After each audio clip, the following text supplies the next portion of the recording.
everyone, welcome back to the Lightford House. If you're new here, welcome. If you're not already subscribed, please consider subscribing by hitting that subscribe button. Also hit the like button, give this video a thumbs up if you enjoy cooking videos. We've got a good one today. Today we're making homemade bread right here. It's doing its final rise in the pan before we stick it in the oven. I will link the recipe for the bread down below. We're also making a pot roast today. We're going to put it in the Dutch oven to sear, and then we're going to bake it in our oven. And that recipe comes from G. Rich. If you're not familiar with his channel, I'll link the video and his channel below. Be sure to check him out. And we're also going to make mashed potatoes in the Instant Pot. Alright, so the bread just came out of the oven, and I've put some butter all around on the top and on the sides. So we have to let this cool before we cut into it. Alright, so on G. Rich's video, he used a 3-pound chuck roast. This one is a beef bottom round roast, and it's just under 3 pounds. It's about 2.5 pounds. So what we're going to do is, the first thing that he does is mix together his salt and pepper. He said to use 2 tablespoons of each. So I've already mixed up my salt and pepper together. I just eyeballed my salt and pepper here, mixed it together in a coffee cup. So I may have more than 2 tablespoons in here. So if I don't need it all, I won't use it all, and I can always save it. What I'm going to do is just dump some onto the roast and just rub it in with our hands. We're going to coat both the top and bottom of the roast and also along the sides. So we'll do that first. Alright, so I'm just going to use this spoon that I've got in here and put the salt and pepper all over both sides of the roast. Again, you may not need all of it. You can always save it as long as you don't cross-contaminate.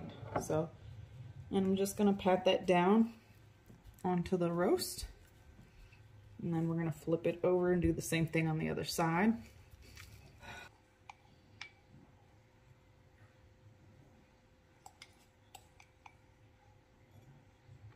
This is just plain salt and pepper. So let me finish up seasoning all sides and rubbing it in, and then I'll be right back with you.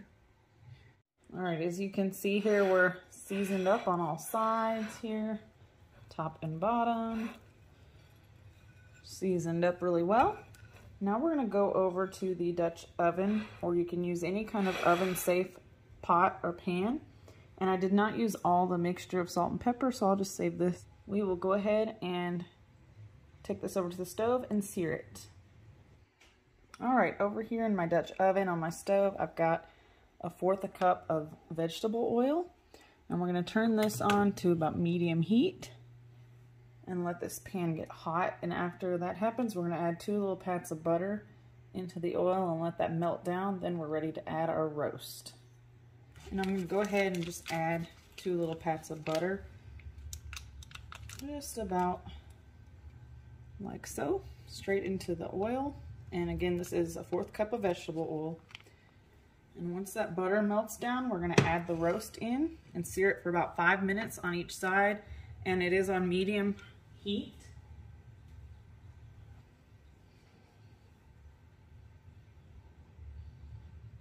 Alright, so once our butter has melted down, we're going to go ahead and we're going to add this roast right on in, and again about 5 minutes per side.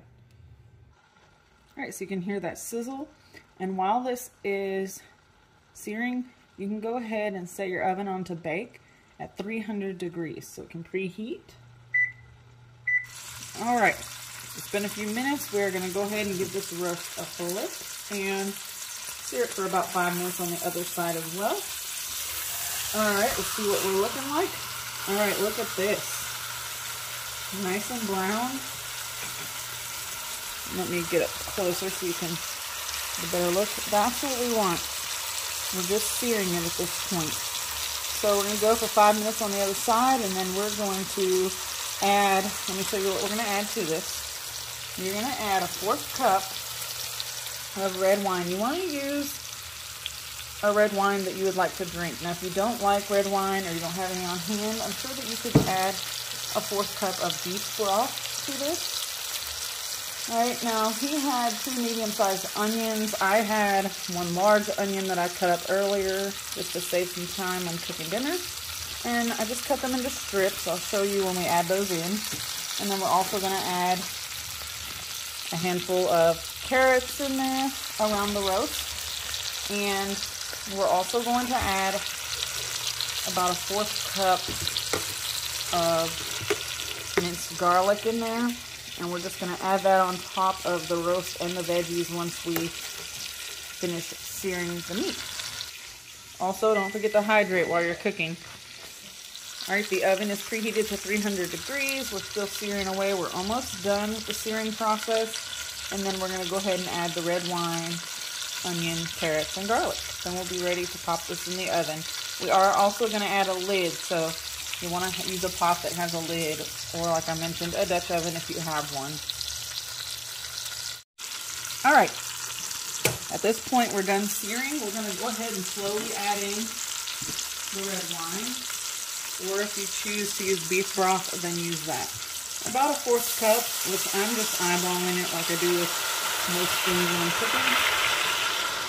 You don't need that much liquid in there. So there's the red wine.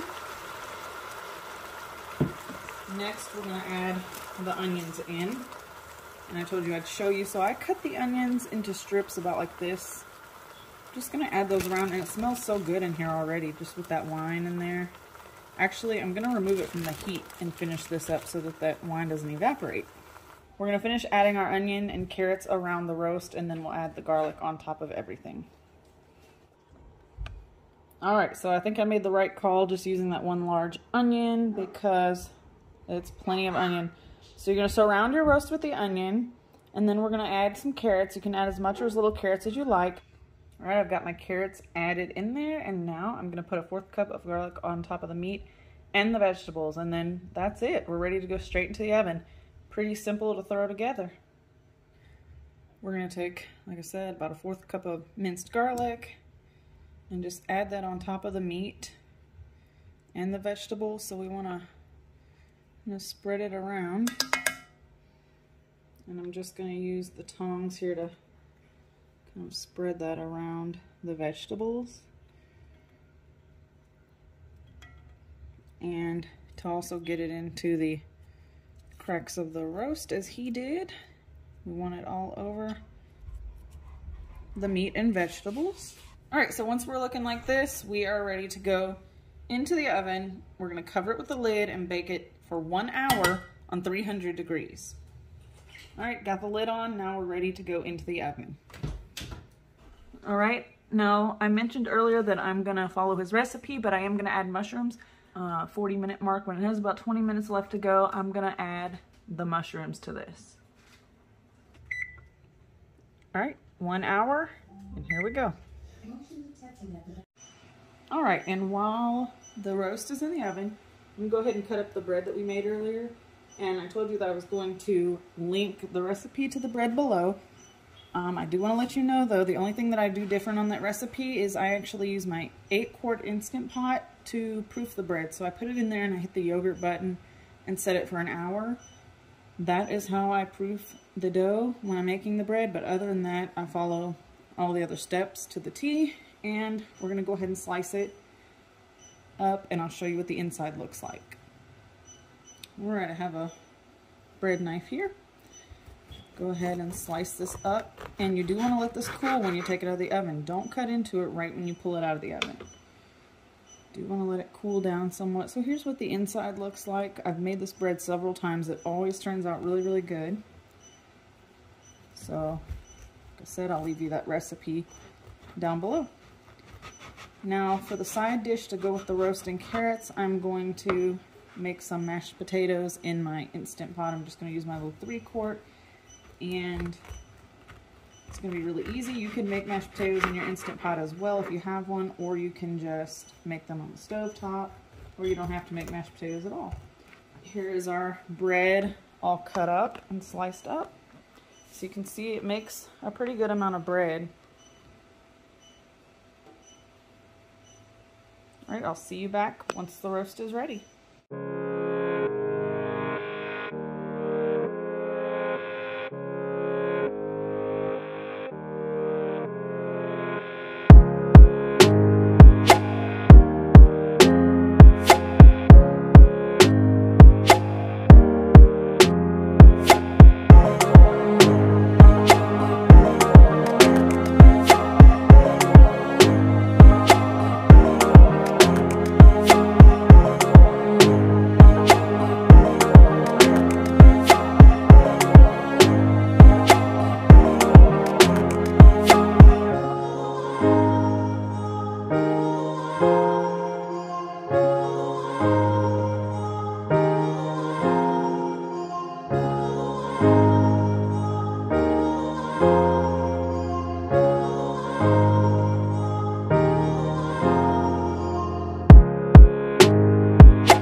All right, guys, so here we are out of the oven, and I think it looks still juicy. I think the mushrooms have cooked perfectly. I'll bring you in for a closer look so you can see that there's the liquid level, so it's not dried out. And I think the mushrooms are probably cooked perfectly where they're not mushy. We're gonna go ahead and let this rest for a minute before we cut into it. And then we'll check it out and see what it looks like on the inside. Alright guys, I let this sit for a minute and I decided to slice into it in the pan. It is still completely raw, as you can see. So that did not work for me. What I'm going to do, probably either transfer this to an Instant Pot and let it finish up with the juices. I don't know that I want to put it back in the oven. So I really don't know where I went wrong on this recipe as I followed what he was doing, but yeah, it's already 6:07. I think I'm just going to put this in an Instant Pot and try to finish it up in there. Alright, I've transferred everything out of the Dutch oven into the Instant Pot, and we're going to try this again. So I'm going to go in my 6-quart here. Alright, so the Instant Pot is coming to pressure, and I've got it turned sideways so that the steam doesn't hit the cabinet once I release it after it's done cooking. So I've put it on manual, and I've set it for 50 minutes. That's how long it should take to cook a 2.5 pound pot roast. I know the vegetables might be mushy, but next time I probably will just follow the same recipe, but go the Instant Pot route, because you can set it on saute to sear your meat straight in the Instant Pot, and then you know, it would have saved me an hour of cooking it in the oven.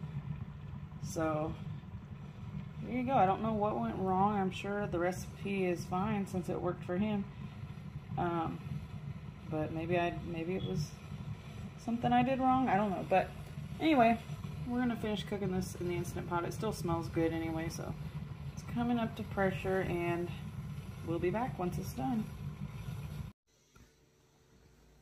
Alright, you guys, we have 5 minutes left on the Instant Pot, and I'm thinking, you know, the only thing that I did different from his recipe, aside from the mushrooms, was maybe it didn't work out for me in the oven because I decided to use this thick cast iron Dutch oven, and he used a skillet to cook his. So like I said, I'll link the recipe down below. You can watch his video and do as he does and not as I did, I guess, with this Dutch oven.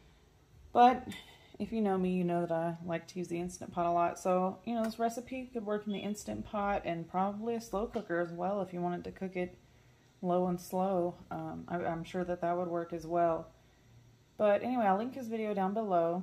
I'll show you what this looks like after the 4 minutes is up and I release the pressure out of here, and then it should be time to eat. Alright, the pressure's been released. Let's do this take 2 of our pot roast here. And of course it's fogging up, but you can see there's still liquid, plenty of liquid in there. What I'm going to do is cut into this thing, and I just did a quick release. I didn't do a natural. I know you're supposed to do a natural release normally when you cook meat in the Instant Pot, but we're going to go ahead, and this is all the liquid that was already in the Dutch oven. I just transferred everything into the Instant Pot. I didn't add anything extra. So just the wine that was in there, that's all that went into the Instant Pot. Alright guys, as you can see, I'm cutting into it, and it is completely cooked at this point. I'm going to finish cutting this up and add it back into our Instant Pot into the liquids. Alright you guys, I've got the roast cut up, put back into the juice here in the Instant Pot. There's plenty of juice in there, and you can put that over your mashed potatoes or however you want to serve it. Now it's time for a taste test, and as you can see, the mushroom and carrots are not mush, they're not overcooked. So,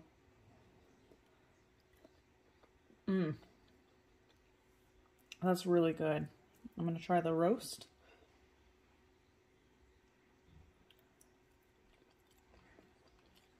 And a carrot. And you can see it's not even falling apart. It's fork tender, but it's not mush. The carrots are really good. overall, I'd say definitely worth the time. Next time I'll probably do this in the Instant Pot or the slow cooker and let it cook all day, unless, you know, I put it in the oven as skillet as he did on his video. So I think the Dutch oven was maybe too thick or something like that. I'm not really sure where I went wrong, but like I said, I will link the video below so you can see how he does it. Anyway, if you're not subscribed, get subscribing, and thanks for watching. I'll catch you in the next one.